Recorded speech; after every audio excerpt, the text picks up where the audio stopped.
മൂന്നാമതായിട്ടാണ് നമുക്കറിയേണ്ടത് വണ്ടിയെ എങ്ങനെ മൂവ് ചെയ്യിക്കാം, അതായത് മൂവ്മെൻറ്റ് ഓഫ് ദി വെഹിക്കിൾ. ഇതിനെ കൃത്യമായിട്ട് പറയുന്നത് വെഹിക്കിൾ മെക്കാനിക്സിൽ പറഞ്ഞത് 3 തരം മൂവ്മെൻറ്റാണ് നമുക്കുള്ളത്. ഒന്നാമത്തേത് ക്ലച്ച് റിലീസ് മൂവിങ്, അതായത് നമുക്ക് 3 തരം അവസ്ഥയിലുള്ള റോഡുകളാണ് നമുക്ക് ഉണ്ടാവുന്നത്. ഒന്നാമത്തെ ലെവൽ റോഡുകൾ, അതായത് ലെവൽ റോഡ് എന്ന് ഉദ്ദേശിക്കുന്നത് ന്യൂട്രലാക്കിയിട്ട് ബ്രേക്കിൽ നിന്ന് കാലെടുത്ത് കഴിഞ്ഞാൽ വണ്ടി ഓടാത്ത അവസ്ഥയിലുള്ള റോഡുകളെയാണ് നമ്മൾ നിരപ്പായ റോഡുകൾ അല്ലെങ്കിൽ ലെവൽ റോഡുകൾ എന്ന് പറയുന്നത്. അപ്പോൾ അതൊരവസ്ഥ. രണ്ടാമത്തത് ഇറക്കങ്ങളിൽ, അതായത് നമ്മൾ ബ്രേക്കിൽ നിന്ന് കാലെടുത്ത് കഴിഞ്ഞാൽ അല്ലെങ്കിൽ വണ്ടി ന്യൂട്രലാക്കി കഴിഞ്ഞാൽ താഴേക്ക് ഇറങ്ങിപ്പോകുന്ന അവസ്ഥയിലുള്ള റോഡുകളുണ്ട്. ഇതിന് നമ്മൾ ഡൗൺ ഹിൽ ട്രാഫിക് എന്ന് പറയും, അല്ലെങ്കിൽ താഴേക്ക് ഇറങ്ങിപ്പോകുന്ന റോഡുകൾ. അപ്പോൾ ഇത് രണ്ടാമത്തെ അവസ്ഥ. മൂന്നാമത്തെ റോഡിൻ്റെ അവസ്ഥ എന്താണ്? കയറ്റങ്ങൾ, അപ്പ് ഹിൽ ട്രാഫിക്. ഇങ്ങനത്താണ് മൂന്നവസ്ഥ. ഒന്നാമത്തെ ലെവൽ റോഡുകൾ, down hill traffic, up hill traffic. ഇത് മൂന്നാണ് വണ്ടികളുടെയും റോഡിൻ്റെയും അവസ്ഥയിലുണ്ടാകുന്ന മാറ്റങ്ങൾ. അപ്പോൾ നമുക്ക് ഇത് ഓരോന്നിട്ട് നോക്കാം. ഈ ഓരോ അവസ്ഥയിലും വാഹനത്തെ എങ്ങനെ മൂവ് ചെയ്യിക്കാം എന്നാണ് ഇതിൽ പറയുന്നത്. ഒന്നാമത്തേത് ലെവൽ റോഡുകൾ. ലെവൽ റോഡുകളിൽ നമുക്ക് എന്ത് ചെയ്യാൻ പറ്റും? വാഹനത്തെ മൂവ് ചെയ്യേണ്ടത് ക്ലച്ച് റിലീസ് മൂവിങ് എന്ന് പറയും. അതായത് ക്ലച്ചിൽ നിന്ന് കാലെടുത്ത് കഴിഞ്ഞാൽ വാഹനം ഓടണം, വാഹനം സ്മൂത്തായിട്ട് പോയിരിക്കണം. അതിനാണ് ക്ലച്ച് റിലീസ് മൂവിങ് എന്ന് പറയുന്നത്. അപ്പോൾ ഇപ്പോഴത്തെ വണ്ടികളിൽ പലതരം ഗിയറുകളുണ്ടാവും. നമ്മുടെ സാധാരണ ഗിയറുകൾ 4 ഗിയറുള്ള വണ്ടിയുണ്ട്, 5 ഗിയറുള്ള വണ്ടികളുണ്ടാവും, 6 ഗിയറുള്ള വണ്ടിയുണ്ട്. ഇപ്പോൾ ലേറ്റസ്റ്റ് വരുന്ന വണ്ടികൾക്കൊക്കെ ക്രോളർ ഗിയർ ബോക്സുകളാണ്. അതായത് 3 സെറ്റ് ഗിയറുകളാണ്, 4 ഗിയർ വെച്ചുള്ള 3 സെറ്റുകൾ. അപ്പോൾ എത്ര വരും? 4 3 12 ഗിയറുകളാണ് ഇങ്ങനത്തെ വാഹനങ്ങൾക്ക് ഉണ്ടാവുക. അപ്പോൾ ഏത് ഗിയർ സെലക്ട് ചെയ്യണം എന്ന് നമ്മൾ തീരുമാനിക്കേണ്ടത് ഡ്രൈവറാണ്. അപ്പോൾ റോഡിൻ്റെ അവസ്ഥ എന്താണ്, വാഹനത്തിൻ്റെ അവസ്ഥ എന്താണ്, വാഹനത്തിൻ്റെ പിക്കപ്പ് എങ്ങനെയാണ്, അതുപോലെ ലോഡ് കണ്ടീഷൻ, ഇതിനൊക്കെ അനുസരിച്ച് വേണം വണ്ടി മൂവ് ചെയ്യിക്കാൻ. അപ്പോൾ ഏത് തരം മൂവിങ് ആണെങ്കിലും നമുക്ക് വേണ്ടത് എന്താണ്? നമുക്ക് വേണ്ടത് ക്ലച്ചിൽ നിന്ന് കാലെടുത്ത് കഴിഞ്ഞാൽ വണ്ടി അനങ്ങണം, അതായത് നിശ്ചലാവസ്ഥയിൽ നിന്ന് വണ്ടി മൂവ് ചെയ്തിരിക്കണം. അതിനാണ് നമ്മൾ ക്ലച്ച് റിലീസ് മൂവിങ് എന്ന് പറയുന്നത്. ഇതിന് ഏത് ഗിയർ വേണമെങ്കിലും നമുക്ക് കൊടുക്കാം. ചില വാഹനങ്ങളിൽ നല്ല ടോർക്കുള്ള വണ്ടികളാണെന്നുണ്ടെങ്കിൽ, അല്ലെങ്കിൽ RPM കൂടിയ വണ്ടികളാണെങ്കിൽ സെക്കൻഡ് ഗിയറിൽ ചിലപ്പോൾ വണ്ടി പോകും. അപ്പോൾ അങ്ങനത്തെ വണ്ടികളിൽ വെറുതെ ഫസ്റ്റ് ഗിയറിൽ മൂവ് ചെയ്യിച്ച് നമുക്ക് അതിൻ്റെ ഡീസലും അതിൻ്റെ സ്പെയറും കളയേണ്ട കാര്യമില്ല. അപ്പോൾ ചെയ്യേണ്ട കാര്യമൊന്നുള്ളൂ, ആക്സിലറേറ്റർ കൊടുത്ത് വണ്ടി മൂവ് ചെയ്യിക്കാണ്ടിരിക്കുക. അതാണ് സ്പെയർ സേവിങ്സിനും വാഹനത്തിനും അതുപോലെ തന്നെ നല്ല ഒരു മൈലേജ് കിട്ടുന്നതിനും നമുക്ക് വേണ്ട ഒരു കാര്യമാണ് എന്ത്? Clutch release moving.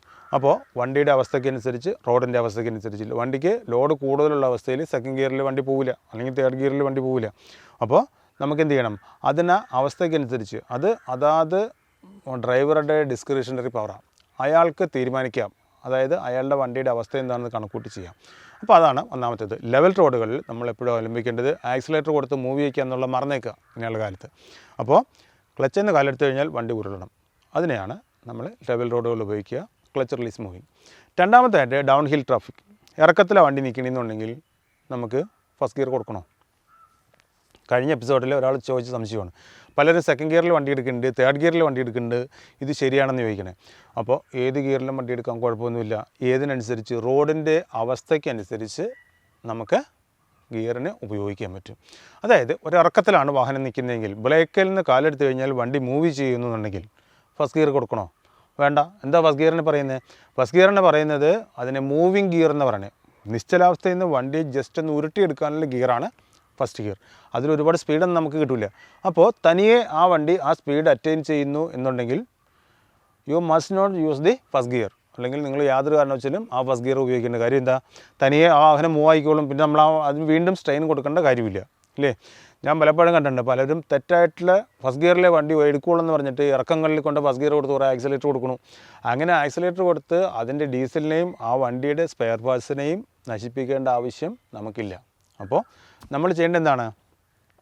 ഇറക്കത്തിനനുസരിച്ച്, ചിലപ്പോൾ സ്റ്റീപ്പായിട്ട് നല്ലൊരു ഇറക്കമാണെന്നുണ്ടെങ്കിൽ നമുക്ക് ഫസ്റ്റ് ഗിയറും സെക്കൻഡ് ഗിയറും കൊടുക്കണമെന്നില്ല. ഉദാഹരണത്തിന് BS6 വണ്ടികളാണെന്നുണ്ടെങ്കിൽ 6 ഗിയറുകളാണ്. അതിന് തേർഡ് ഗിയറിൽ ഇറങ്ങാവുന്നൊരു ഇറക്കമാണെന്നുണ്ടെങ്കിൽ തേർഡ് ഗിയർ കൊടുത്തിട്ട് നമ്മൾ ബ്രേക്കിൽ നിന്ന് കാലെടുത്താൽ മതി, വണ്ടി മൂവ് ചെയ്തിരിക്കും. അപ്പോൾ അവിടെ പ്രത്യേകം ശ്രദ്ധിക്കേണ്ട ഒരു കാര്യം എന്താ വെച്ച് കഴിഞ്ഞാൽ, നമ്മൾ വണ്ടി മൂവ് ചെയ്തതിന് ശേഷം ഗിയർ ഇടാൻ പോകരുത്. ഇടാൻ പോയി കഴിഞ്ഞാൽ എന്ത് സംഭവിക്കും? ആ ഗിയർ വീഴണമെന്ന് നിർബന്ധമില്ല. മിക്കവാറും വാഹനങ്ങളിൽ ആക്സിഡൻ്റ് ഉണ്ടാകുന്നതിൻ്റെ കാര്യം ഇതാണ്. ആദ്യം ഡ്രൈവർ ചെയ്യേണ്ടത് ബ്രേക്കിൽ നിന്ന് കാലെടുത്തിട്ട് വണ്ടിയും കൊണ്ട് ഓടാൻ തുടങ്ങും. ഓടി തുടങ്ങിയിട്ടാണ് ഏത് ഗിയർ വേണം എന്ന് സെലക്ട് ചെയ്യുക. അങ്ങനെ സെലക്ട് ചെയ്തിട്ടുണ്ടെങ്കിൽ എന്താ സംഭവിക്കുക എന്ന് വെച്ച് കഴിഞ്ഞാൽ, നമുക്കറിയാം വണ്ടി ന്യൂട്രലായിരിക്കുമ്പോൾ ബ്രേക്കിൽ നിന്ന് കാലെടുത്ത് കഴിഞ്ഞാൽ എന്ത് കറങ്ങും? വീല് കറങ്ങും. വീല് കറങ്ങിക്കഴിഞ്ഞാൽ എന്ത് സംഭവിക്കും? പ്രൊപ്പല്ലർ കറങ്ങും. പ്രൊപ്പല്ലർ ഇറങ്ങിക്കഴിഞ്ഞാൽ ആ കറക്കം എവിടം വരെ വരും? ഗിയർ ബോക്സിനകത്ത് നമുക്കറിയാം 2 ഷാഫ്റ്റുകളല്ലേ, മെയിൻ ഷാഫ്റ്റും കൗണ്ടർ ഷാഫ്റ്റും. ഇതിൻ്റെ അകത്തെ കൗണ്ടർ ഷാഫ്റ്റ് വരെ ഈ കറക്കം കിട്ടും. വീലിൽ നിന്ന് കിട്ടുന്ന കറക്കം കൗണ്ടർ ഷാഫ്റ്റ് വരെ കിട്ടും. അപ്പോൾ ഈ കൗണ്ടർ ഷാഫ്റ്റിൻ്റെ കറക്കം എന്താണ്, വീലിൻ്റെ കറക്കം എന്താണെന്ന് നമ്മൾ നിർബന്ധമായിട്ടും മനസ്സിലാക്കിയിരിക്കണം. അതായത് വീൽ ഒരു പ്രാവശ്യം റൊട്ടേറ്റ് ചെയ്യുമ്പോൾ ആ സമയത്ത് പ്രൊപ്പല്ലർ ഷാഫ്റ്റ് 7 പ്രാവശ്യം മിനിമം കറങ്ങിയിരിക്കും. അപ്പോൾ വീലിൻ്റെ ഒരു കറക്കത്തിന് പ്രൊപ്പല്ലർ 7 കറക്കും. ഈ 7 കറക്കം എവിടെ വന്നു കഴിഞ്ഞു? ഗിയർ ബോക്സിൻ്റെ അകത്തെ കൗണ്ടർ ഷാഫ്റ്റിൽ വന്നു കഴിഞ്ഞു. അപ്പോൾ വണ്ടി എന്താ സംഭവിക്കുക? ഒരു റൊട്ടേഷനിൽ വീലിൻ്റെ 7 ഇരട്ടി കറക്കത്തിൽ ഇത് കറക്കും.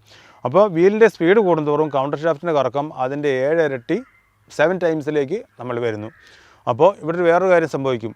വണ്ടി ന്യൂട്രലിൽ കിടക്കുകയാണ്, വണ്ടിയുടെ മെയിൻ ഷാഫ്റ്റ് ന്യൂട്രലാക്കിയിട്ടേക്കുമ്പോഴത്തേക്കും വണ്ടിയുടെ മെയിൻ ഷാഫ്റ്റിൻ്റെ കറക്കത്തിലായിരിക്കും ന്യൂട്രലിൽ കിടക്കുന്ന കറക്കം ഉണ്ടാവുള്ളൂ. അതിൻ്റെ 7 ടൈംസ് കറക്കം കൂടുതലായിരിക്കും എവിടെ കിട്ടുക? കൗണ്ടർ ഷാഫ്റ്റിൽ കിട്ടുക. ആ സമയത്താണ് നമ്മൾ തേർഡ് ഗിയറിലേക്കോ സെക്കൻഡ് ഗിയറിലേക്കോ നമ്മളിതിനെ മെഷ് ചെയ്യാൻ ശ്രമിച്ചു കഴിഞ്ഞാൽ ഈ 2 ഷാഫ്റ്റുകളും 2 സ്പീഡിലെ കറക്കും. മെയിൻ ഷാഫ്റ്റ് പതുക്കെ കറങ്ങും, കൗണ്ടർ ഷാഫ്റ്റ് വീലിൻ്റെ കറക്കത്തിനനുസരിച്ച് ഇതിൻ്റെ കറക്കം കൂടിക്കൊണ്ടിരിക്കും. അപ്പോൾ എന്ത് സംഭവിക്കും? നമ്മൾ ആ ഗിയറിലേക്ക് തേർഡ് ഗിയറിലേക്ക് ഇതിനെ മെഷ് ചെയ്യാൻ പറ്റില്ല. അതായത് തേർഡ് ഗിയറിന് നമുക്ക് കൊടുക്കാൻ പറ്റില്ല. അപ്പോഴാണ് ഗിയർ ഇടുമ്പോഴത്തേക്കും നമ്മുടെ ശബ്ദം കേൾക്കുക. ഈ ഗിയർ മെഷ് ചെയ്യാൻ പറ്റത്തില്ല. ഇങ്ങനെ പല അപകടങ്ങളും ഉണ്ടായിട്ടുണ്ട്. അപ്പോൾ നമ്മൾ എന്താ ചെയ്യേണ്ടത്? ഈ അപകടങ്ങൾ ഒഴിവാക്കാൻ വേണ്ടി ഏത് ഗിയർ വേണമെന്ന് ആദ്യം നമ്മൾ സെലക്ട് ചെയ്യുക.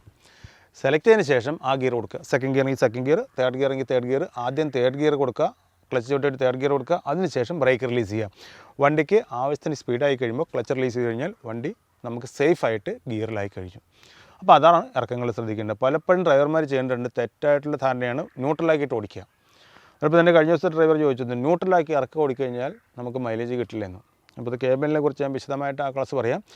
ഇങ്ങനെ ന്യൂട്രലിട്ട് വാഹനം ഓടിക്കുന്നത് വളരെ അധികം അപകടം, അതായത് നമ്മൾ ആത്മഹത്യ ചെയ്യാൻ പോകുന്നതിന് തുല്യമായിരിക്കും ന്യൂട്രലിട്ട് ഓടിക്കുക എന്ന് പറഞ്ഞാൽ. അങ്ങനെ ഒരിക്കലും ചെയ്യരുത്. അപ്പോൾ ഡൗൺ ഹിൽ ട്രാഫിക്, അതായത് ഇറക്കത്തിൽ നമുക്ക് ചെയ്യേണ്ടതാണ് ബ്രേക്ക് റിലീസ് മൂവിങ്. ഇറക്കത്തിൽ ഏത് ഗിയർ വേണം നമ്മൾ തീരുമാനിക്കുക. ആ ഡിസിഷൻ ആരുടെ ആയിരിക്കണം? ഡ്രൈവറുടെ ഡിസിഷൻ ആയിരിക്കണം.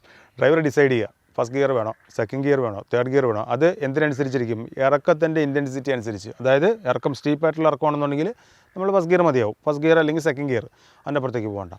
ഇനി ചെറിയൊരു ഇറക്കങ്ങൾ, ഒരു പാലത്തിൽ നിന്നൊക്കെ ഇറങ്ങുകയാണെന്നുണ്ടെങ്കിൽ നമുക്ക് സേഫാണ്, റോഡ് സേഫായിട്ട് കാണാമെന്നുണ്ടെങ്കിൽ സെക്കൻഡ് ഗിയർ ആണെങ്കിൽ സെക്കൻഡ് ഗിയർ കൊടുത്തിരുന്നാൽ മതി. എന്നിട്ട് ബ്രേക്ക് എന്ന് കാലെടുത്ത് കഴിയുമ്പോൾ ഓട്ടോമാറ്റിക്കായിട്ട് വണ്ടി സ്പീഡാവും. ക്ലച്ച് എന്ന് കാലെടുത്ത് കഴിയുമ്പോൾ വണ്ടി നമ്മുടെ കസ്റ്റഡിയിലായി കഴിഞ്ഞു. അതാണ് ഡൗൺ ഹിൽ ട്രാഫിക്കിൽ നമ്മൾ ചെയ്യേണ്ട കാര്യം. അതായത് ബ്രേക്ക് റിലീസ് ചെയ്യുക, ഗിയർ സെലക്ട് ചെയ്യുക, അതിനുശേഷം വാഹനത്തെ ഓടിക്കുക. ഇനി അടുത്തതായിട്ട് റോഡിൻ്റെ അവസ്ഥ എന്താണ്? കയറ്റങ്ങൾ. കയറ്റത്തിൽ പറയുന്നത് എന്താണ്? പല വാഹനങ്ങൾക്കും പല ടൈപ്പിലാണ്. അതായത് ഇപ്പോൾ നമുക്ക് വേണ്ടത് വാഹനങ്ങൾക്കൊക്കെ ഹാൻഡ് ബ്രേക്കുകൾ, നല്ല ഹാൻഡ് ബ്രേക്കുള്ള വണ്ടികളാണ്. പലർക്കും തുടക്കക്കാർക്കാണെങ്കിലും ഇച്ചിരി എക്സ്പീരിയൻസ് കുറഞ്ഞുള്ള ആൾക്കാർക്ക് ക്ലച്ചിൽ കൺട്രോൾ ചെയ്യാനാവും, അല്ലെങ്കിൽ അല്ലാത്തൊരവസ്ഥയിൽ വാഹനത്തെ ഓടിക്കാൻ പറ്റില്ല. അപ്പോൾ അവരെന്ത് ചെയ്യണേ? അവിടെ തപ്പലായി, ക്ലച്ചിലൊക്കെ അഡ്ജസ്റ്റ് ചെയ്യാൻ പറ്റില്ല. ചില പറയും ഫുള്ള് ബ്രേക്ക് വിട്ടിട്ട് ഫുൾ ഐസൊലേറ്റ് കൊടുത്തു വണ്ടി പോയിക്കോളെന്നൊക്കെ പറയും. ഇതൊന്നുമില്ല. നമുക്ക് സേഫായിട്ട് നമുക്ക് ചെയ്യാൻ പറ്റുന്നത് ഇതിന് പറയുന്നത് ഹാൻഡ് ബ്രേക്ക് റിലീസ് മൂവിങ് എന്ന് പറഞ്ഞാൽ. ബസ്സാണെങ്കിലും ലോറി ആണെങ്കിലും ഏതാണെന്നുണ്ടെങ്കിലും നമ്മളുടെ കയറ്റത്തിലെ വണ്ടി നിൽക്കണമെങ്കിൽ നമ്മൾ എന്ത് ചെയ്യണം? ഹാൻഡ് ബ്രേക്ക് ഇടുക. വണ്ടീന് സ്വസ്ഥമായിട്ട് ഹാൻഡ് ബ്രേക്ക് ഇടുക. അതിൻ്റെ ഫസ്റ്റ് ഗിയർ കൊടുക്കുക. ചിലർ പറയും ഒറിജിനൽ ഫസ്റ്റ് ആണോ അല്ലെന്നൊക്കെ പറയും. നമുക്ക് ഒറിജിനൽ ഫസ്റ്റ് അങ്ങനത്തെ ഒന്നുമില്ല.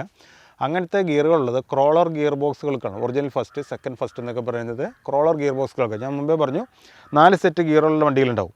അതായത് ഹെവി വാഹനങ്ങൾ, അതായത് 10, 16, 18 ടണ്ണൊക്കെ എടുക്കുന്ന വാഹനങ്ങളുണ്ടാവും. അതിനൊക്കെയാണ് നമ്മൾ ക്രോളർ ഗിയർ ബോക്സ് ഉള്ളത്. നമ്മൾ സാധാരണ വാഹനങ്ങൾക്ക് അതില്ല. നമ്മൾ 6 ഗിയറുള്ള വണ്ടികളുണ്ടാവും, 4 ഗിയറിലുണ്ടാവും, 5 ഗിയറുള്ള വണ്ടികളുണ്ടാവും. അപ്പോൾ ഓക്കെ, ഏതിനാണെങ്കിലും അതിൻ്റെ ഫസ്റ്റ് ഗിയർ അതിൻ്റെ മൂവിങ് ഗിയറാണ്. അപ്പോൾ അതിൻ്റെ ഫസ്റ്റ് ഗിയർ കൊടുക്കുക. ക്ലച്ച് ബൈറ്റിംഗ് പോയിൻറ്റിലേക്ക് കൊണ്ടുവരിക. ഇപ്പോൾ എന്താ ക്ലച്ചിൻ്റെ എത്ര പൊസിഷൻ ഉണ്ട്? 3 പൊസിഷനുകൾ ക്ലച്ചിനുണ്ട്. അതിനെക്കുറിച്ച് ഞാൻ വിശദമായിട്ട് പറയാം. ക്ലച്ചിൻ്റെ ബൈറ്റിംഗ് പോയിൻറ്റിൽ കൊണ്ടുവരിക. അതിനുശേഷം നമ്മളെ എന്താ ബൈറ്റിംഗ് പോയിൻറ്റ് കൊണ്ടുവരും നമുക്ക് എങ്ങനെ അറിയാൻ പറ്റും? ഇപ്പോഴത്തെ വാഹനങ്ങളിലൊക്കെ RPM മീറ്ററുള്ള വണ്ടികളാണ്. മിക്കവാറും ഹെവി വാഹനങ്ങളിലാണെങ്കിൽ മിനിമം 500 RPM ഉണ്ടാവും. ലൈറ്റ് വെഹിക്കിൾസ് അല്ലെങ്കിൽ 750, 1000 RPM വരെ നിൽക്കുന്ന വണ്ടികളുണ്ടാവും. നമ്മൾ ക്ലച്ച് റിലീസ് ചെയ്തിട്ട് ഫസ്റ്റ് ഗിയർ കൊടുത്തിട്ട് ക്ലച്ച് റിലീസ് ചെയ്തിട്ട് നമ്മൾ ആ ബൈറ്റിംഗ് പോയിൻറ്റിൽ എത്തുമ്പോൾ RPM കുറയും. അതായത് പണ്ടത്തെ ആൾക്കാർ ആശാന്മാരൊക്കെ പഠിപ്പിച്ചുകൊണ്ടിരുന്നതാണ്. ആ സൗണ്ട് കുറയുമ്പോൾ, എഞ്ചിൻ്റെ കറക്കം കുറയുമ്പോൾ നമ്മൾ ഐസൊലേറ്റർ കൊടുത്ത് പൊക്കോളാം എന്നൊക്കെ പറയണം. അല്ലെങ്കിൽ ബ്രേക്ക് എന്ന കാലത്ത് ഐസൊലേറ്റർ കൊടുക്കണം എന്നൊക്കെ പറയുന്നു. ഇപ്പോഴത്തെ എഞ്ചിൻ്റെ സൗണ്ട് ഇല്ല വാഹനങ്ങൾക്ക്. ഇപ്പോൾ ലേറ്റസ്റ്റ് വണ്ടികളിൽ എഞ്ചിൻ സ്റ്റാർട്ടായി നിൽക്കുന്നു എന്ന് അറിയാൻ വേണ്ടിയിട്ട് പലരും കണ്ടിട്ടുണ്ട്. സ്റ്റാർട്ടായി നിൽക്കുന്ന വണ്ടി വീണ്ടും സെൽഫ് സ്റ്റാർട്ടർ കൊടുക്കും. കാര്യം എന്താ? ആ വണ്ടി സ്റ്റാർട്ടാണോ ഇല്ലെന്ന് നമുക്ക് അറിയാൻ പറ്റില്ല. അപ്പോൾ എന്ത് വേണം? RPM മീറ്റർ നമ്മൾ നോക്കാം. അപ്പോൾ RPM മീറ്ററിൽ എത്ര ഉണ്ടാവും? നമ്മുടെ ലേറ്റസ്റ്റ് വാഹനങ്ങളാണെങ്കിൽ മിനിമം നമുക്ക് 600 RPM എങ്കിലും ആ വാഹനങ്ങളിൽ ഉണ്ടാവും. അപ്പോൾ എന്ത് ചെയ്യണ്ടേ? ഫസ്റ്റ് ഗിയർ കൊടുക്കുക, ക്ലച്ചെന്ന് കാലെടുക്കുക, ബൈറ്റിംഗ് പോയിൻറ്റിലെത്തുമ്പോൾ RPM മീറ്റർ പതുക്കെ താഴത്തോട്ട് താഴാൻ തുടങ്ങും. ആ സമയത്ത് നമ്മൾ ഹാൻഡ് ബ്രേക്ക് റിലീസ് ചെയ്ത് കൊടുക്കുക. ഞാൻ പറഞ്ഞത് ലേറ്റസ്റ്റ് വാഹനങ്ങളിൽ 2 തരം ബ്രേക്കിങ്ങുകളുണ്ട്. പാർക്കിംഗ് ബ്രേക്ക് ഉണ്ട്, ഹാൻഡ് ബ്രേക്ക് ഉണ്ട്. അപ്പോൾ ഇത് രണ്ടും തമ്മിൽ തെറ്റിപ്പോരുത്. പാർക്കിംഗ് ബ്രേക്കും ഹാൻഡ് ബ്രേക്കും. പാർക്കിംഗ് ബ്രേക്ക് എന്ന് പറഞ്ഞാൽ എന്താണ്? പാർക്കിംഗ് ബ്രേക്ക് എന്ന് പറഞ്ഞാൽ ഇതിൻ്റെ കൗണ്ടർ ഷാഫ്റ്റിൻ്റെ അകത്തേക്ക് ഒരു പിന്നിനെ കയറ്റുക എന്നുള്ള. കൗണ്ടർ ഷാഫ്റ്റിൽ ഹോൾ ഉണ്ടാവും, ഇതിൻ്റെ അകത്തേക്ക് പിന്നിനെ കയറ്റുക. അതിന് ബട്ടണായിരിക്കും. ഈ സ്വിച്ച് ഓൺ ചെയ്ത് കഴിഞ്ഞാൽ ഈ പിന്ന് കൗണ്ടർ ഷാഫ്റ്റിൻ്റെ അകത്തേക്ക് കയറും. പിന്നെ ഈ കൗണ്ടർ ഷാഫ്റ്റിനെ കറങ്ങാൻ സമ്മതിക്കില്ല. അതാണ് അതിന് പാർക്കിംഗ് ബ്രേക്കുകൾ എന്ന് പറയുന്നത്. അതിന് P എന്ന് എഴുതിയിട്ട് അതിന് ബട്ടണായിരിക്കും എപ്പോഴും. അതായത് അത് ഉപയോഗിക്കേണ്ട എപ്പോഴും വാഹനം നിർത്തിക്കതിന് ശേഷം ഹാൻഡ് ബ്രേക്ക് ഉപയോഗിച്ചതിന് ശേഷം മാത്രമേ നമ്മളിതിനെ കൊടുക്കാവൂ, പാർക്ക് കൊടുക്കാവൂ. അല്ലെങ്കിൽ ഇത് സംഭവിക്കും, ഈ മെയിൻ ഷാഫ്റ്റിലേക്ക് ഈ പിന്നിങ്ങനെ കയറി ഇറങ്ങി വരുമ്പോഴത്തേക്ക് ഇത് ഓവലാവും. ഓവലായി കഴിഞ്ഞാൽ കറക്റ്റായിട്ട് ചിലപ്പോൾ ഇത് റിലീസ് ചെയ്യണമെന്നില്ല, ചിലപ്പോൾ ഇത് ലോക്കായി കളയും. അപ്പോൾ സേഫായിട്ട് നമുക്ക് ഉപയോഗിക്കേണ്ടത് എങ്ങനെ വെച്ച് കഴിഞ്ഞാൽ ഹാൻഡ് ബ്രേക്ക് ഉപയോഗിച്ചതിന് ശേഷം മാത്രം പാർക്ക് ബ്രേക്ക് ഉപയോഗിക്കുക, അതിനുശേഷം ഇറങ്ങിപ്പോവാം. റിലീസ് ചെയ്യുമ്പോഴും നമ്മൾ ആദ്യം പാർക്ക് ബ്രേക്ക് റിലീസ് ചെയ്യുക, അതിനുശേഷം മാത്രം ഹാൻഡ് ബ്രേക്ക് റിലീസ് ചെയ്യുക. അതായത് പാർക്ക് ബ്രേക്കിൻ്റെ ഒരു സപ്പോർട്ടായിട്ട്, ഹാൻഡ് ബ്രേക്കിൻ്റെ ഒരു സപ്പോർട്ടായിട്ട് മാത്രം പാർക്കിംഗ് ബ്രേക്കിന് ഉപയോഗിക്കുക.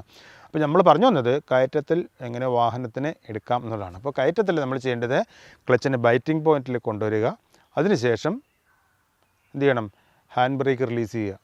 ഹാൻഡ് ബ്രേക്ക് റിലീസ് കഴിഞ്ഞാൽ വണ്ടി മുമ്പോട്ട് പോയിക്കോളും. അപ്പോൾ അതോടൊപ്പം തന്നെ ആക്സിലേറ്റർ കൊടുക്കാം. അതാണ് 3 പൊസിഷൻസ് എന്ന് പറഞ്ഞാൽ. ഒന്നാമത് കയറ്റങ്ങൾ, ഇറക്കങ്ങൾ, ഹാൻഡ് ബ്രേക്കുകൾ. ഇനി ഈ ക്ലച്ചിനെ കുറിച്ചുകൂടെ പറഞ്ഞേക്കാം. ക്ലച്ചിന് 2 പൊസിഷനുള്ളൂ, ക്ലച്ച് ഓഫ്, ഓൺ.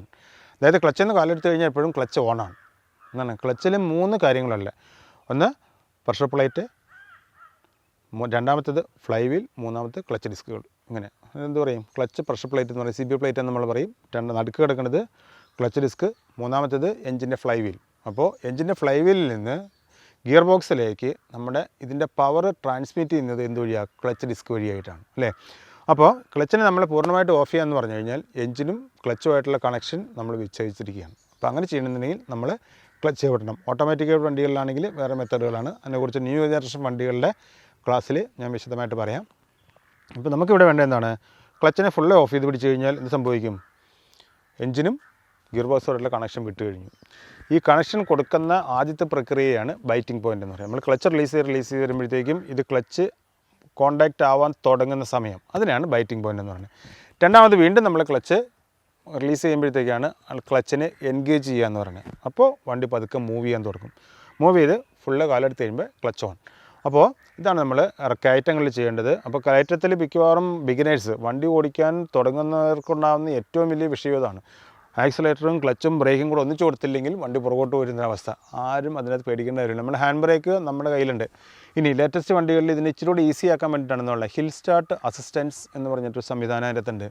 എന്താണ് ഹിൽ സ്റ്റാർട്ട് കൊടുത്തു കഴിഞ്ഞാൽ, ഹിൽ സ്റ്റാർട്ട് ബട്ടൺ ഇട്ട് കഴിഞ്ഞാൽ വണ്ടി ബ്രേക്കായി. പിന്നെ വണ്ടി ഫസ്റ്റ് ഗിയർ കൊടുത്ത് നമ്മൾ ക്ലച്ച് എന്ന കാലെടുത്ത് ആക്സിലേറ്റർ കൊടുത്തു കഴിയുമ്പോൾ ഓട്ടോമാറ്റിക്കായിട്ട് നമ്മുടെ ഹിൽ സ്റ്റാർട്ട് അസിസ്റ്റൻസ് ഡിസ്കണക്റ്റഡ് ആവും. ഓൾവോ ബസ്സുകളിലൊക്കെ, ഓൾവോയുടെ ലോ ഫ്ലോർ ബസ്സുകളിൽ നിന്നാണ്, ലോ ഫ്ലോർ ബസ്സുകളിൽ ഹിൽ സ്റ്റാർട്ട് അസിസ്റ്റൻസ് ഓട്ടോമാറ്റിക്കാണ്.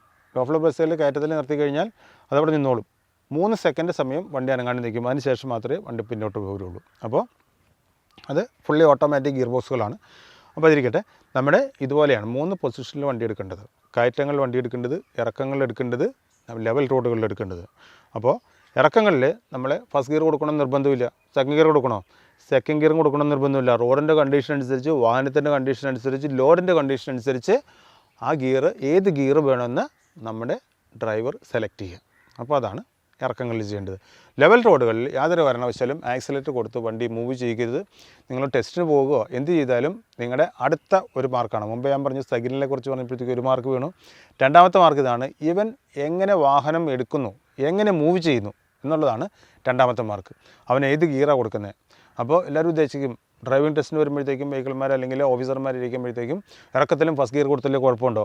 അതിനുള്ള ക്ലാരിറ്റിയാണ് ഈ പറഞ്ഞത്. കയറ്റങ്ങളിൽ എങ്ങനെ വണ്ടി ഓടിക്കണം, ഇറക്കങ്ങളിൽ എങ്ങനെ ഓടിക്കണം, ലെവൽ റോഡുകളിൽ എങ്ങനെ ഓടിക്കണം. ക്ലിയർ? ഇതാണ് നമ്മളെ വണ്ടിയെ എങ്ങനെ മൂവ് ചെയ്യിക്കണം എന്നുള്ള എൻ്റെ ക്ലാസ്.